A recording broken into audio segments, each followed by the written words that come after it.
2018 was tough. Florence left its mark on the Carolinas with another round of historic flooding.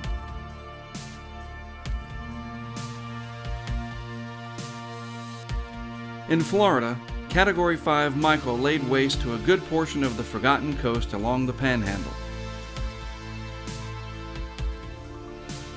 For our projects, 2018 was an incredible success. Our unmanned cameras and weather stations captured vast amounts of data that would take months, if not years, to fully appreciate.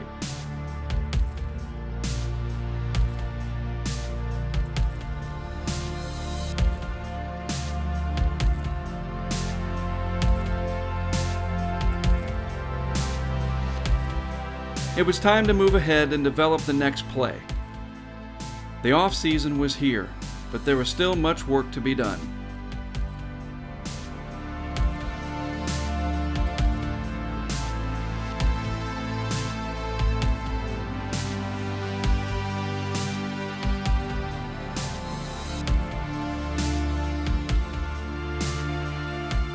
In early December, I met with forecasters and scientists at the National Hurricane Center and NOAA's Hurricane Research Division in Miami to begin making sense of the data that had been captured during the rampages of Florence and Michael.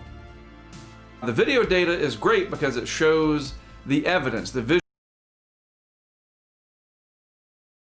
visual evidence, and there is data within that visual evidence to help us understand the impacts of hurricanes.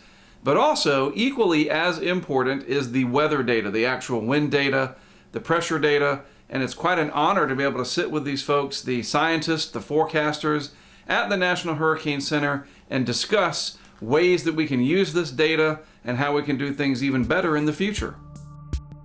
Then it was time for winter weather. A significant winter storm was forecast to impact the Piedmont and mountains of North Carolina. I rented a sturdy truck and put our hurricane tech to use to cover the event. During the off-season, I like to test equipment that we might use in an upcoming hurricane season, and we like to do this during winter storm events. I started doing this in 2014 when I went up to the coast of Massachusetts for a very powerful coastal storm. These winter storms are very similar, except they're about 40 to 50 degrees colder, as you can imagine, but they still have the high wind. You know, you have heavy snow instead of heavy rain, but you get storm surge along the coast, high waves, and power outages, that kind of thing. I mean, put it this way.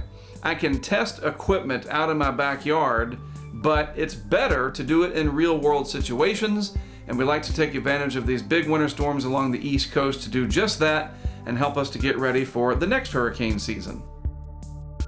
For this event, I set up the cam unit in the median of Interstate 40 near Hickory.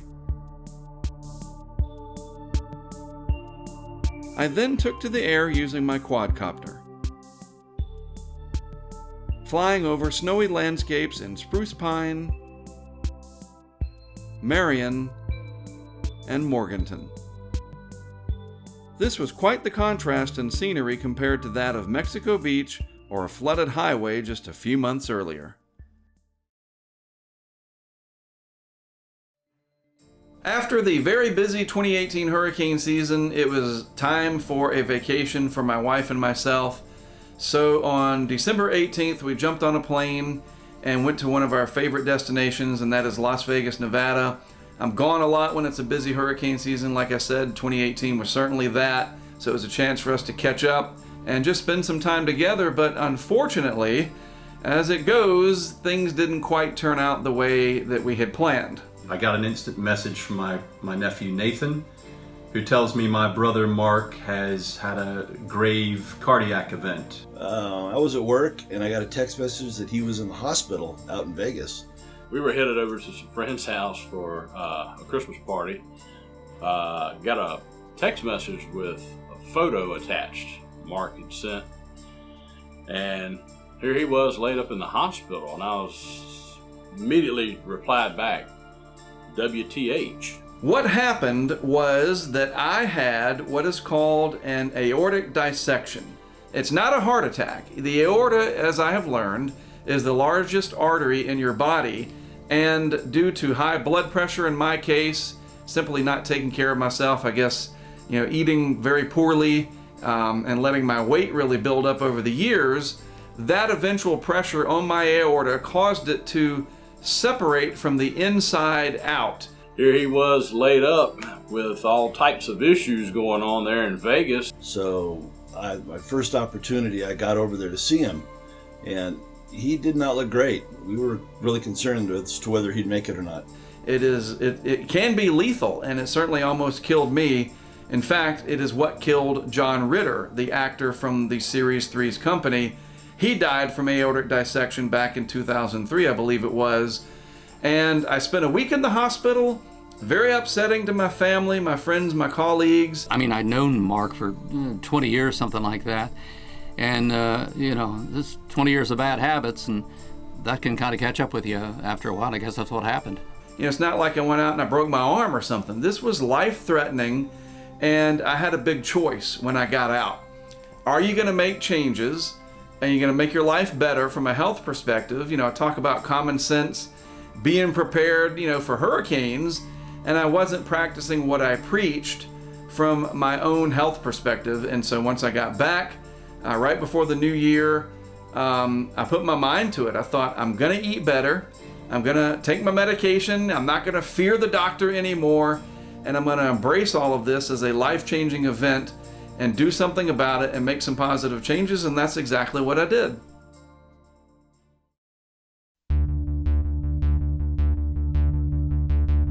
Max Mayfield says that the hurricane season is always won during the off season, and that rings so true because you can't apply new techniques or look ahead to the next year until you understand what happened this previous year, especially with respect to specific storms. June through November, we have hurricane season. From December through May, it's the off season. And a lot of that is spent, as I've mentioned already, testing equipment, figuring out what we're going to do from an equipment perspective for the upcoming season, but also it's conference time. Well, when you talk a little bit about off-season, there really isn't an off-season for us. Hurricane season starts on June 1st. The National Tropical Weather Conference is in April. So we knew that broadcast meteorologists had to be prepared for the next season. So we formed the National Tropical Weather Conference right out of our nonprofit, the Storm Science Network, in 2012. That first year, we had 10 meteorologists. Last year, which made our 8th year, we had 120 meteorologists. The conference is small enough that we all really get to interact with each other in ways that I feel like you really can't do at a larger conference where there might be 1,000 or more attendees. Yeah, so one of the biggest names you hear every year at the beginning of hurricane season is Phil Klotzbach, and he was at the conference. Got to meet him, and he put out his yearly forecast, the early forecast, and that was really cool to see that in person and be able to meet him. There really is a special camaraderie at this conference. It feels like you're really part of a big family, and the relationships that are built at the National Tropical Weather Conference that's held in April continue on throughout the course of the Atlantic hurricane season. And then when you get into tropical season, it's not over. We're in contact with these people, and unfortunately, if there's a storm threatening our area, I might hear from the National Hurricane Center director. I might hear from Mark. He wants to know where he needs to position his cameras, that sort of thing. I really like the fact that we can get to know each other beyond what we see on television, what we see on social media. These hurricane personalities kind of get put aside, and we get to know the people behind the faces that we see out there covering hurricanes, studying hurricanes, researching hurricanes, whatever the case may be. It's not just the robotic, here's my research. You actually get to learn a little bit about them and meet them in person, and all really great people.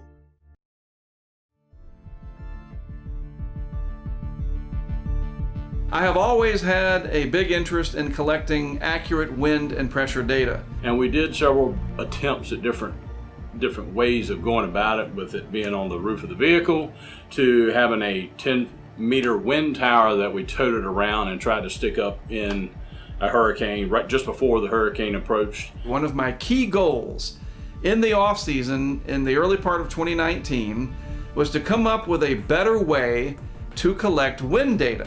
And that grew out of what I considered a big defeat and a lost opportunity during Hurricane Harvey. We had 2 anemometer systems, but the way that they were going to be deployed was that we would attach the steel pipe, the mast, to the side of bridges and overpasses that had a steel railing. I had done this in Hurricane Matthew down in New Smyrna Beach area over the St. Johns River, and it was very successful there. And we had found a great location during Hurricane Harvey's approach on the southwest side near Corpus Christi. And that was one of the anemometers that we set up. That was perfectly sighted and ready to go. The other anemometer system we wanted to set up in the Lamar area over the Capano Bay, which turns out it was very close to where Harvey's core made landfall.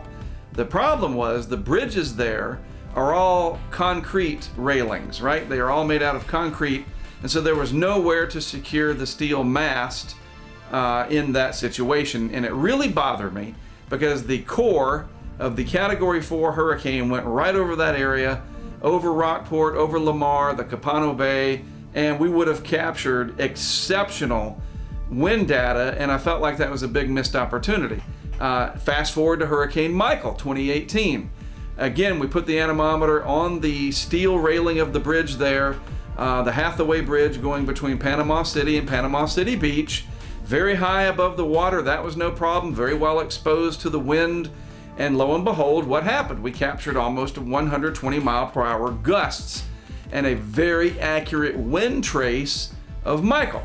And I knew there had to be a way where we could attach something to these Jersey walls of bridges and overpasses. I mean, they're just about everywhere we could possibly be in coastal areas and even inland areas to capture data. There had to be a way. And so I put it out there on YouTube, and lo and behold, one of our patrons on Patreon, one of our crowdfunding partners, our supporters, he knew exactly what I was talking about. It turns out there's a company that makes these devices that the DOT uses to secure signs to the sides of bridges and overpasses, these Jersey walls. And this guy said, I'll send you one, I'll buy it, I'll send it to you, test it out, and let me know if it works. I knew that we had something that would work for the future that would allow us to very quickly and easily, as well as safely, deploy our anemometers and our pressure sensors, as well as the equipment that collects and transmits that data on any bridge or overpass, no matter where it was. It could be over water, it could be over, a highway if we wanted to do something inland away from the coastal impacts. We might even be able to mount cameras as well to this base and maybe swivel the cameras around. It definitely opened up a big world of possibilities that would dramatically increase our capability to capture wind data, as well as maybe even place cameras out in future events.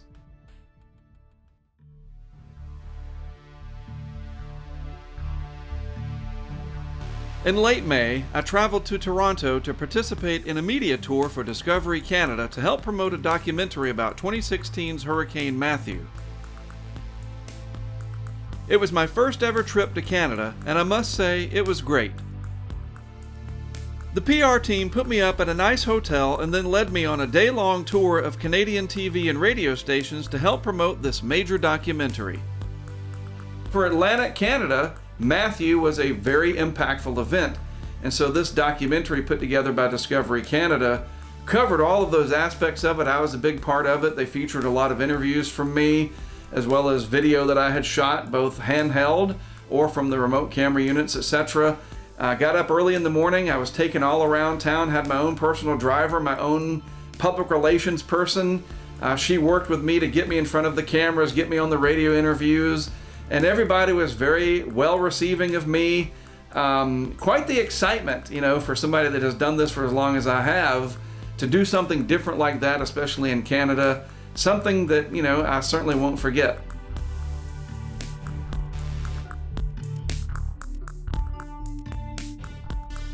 Well, after the whirlwind tour of Toronto and all the media exposure for the Discovery Channel show about Hurricane Matthew, it was time to head back home to North Carolina and get ready for a big event of my own.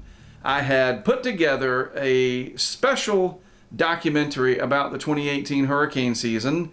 I have been doing these since 2004, the Tracking the Hurricanes series.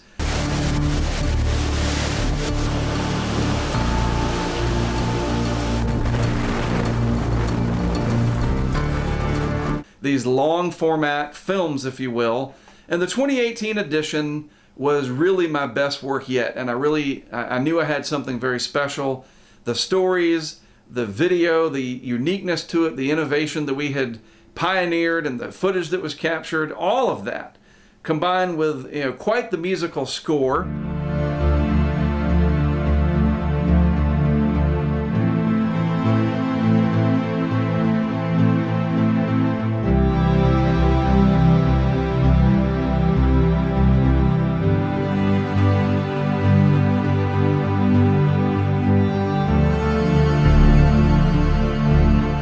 I may say so myself, that I had put together.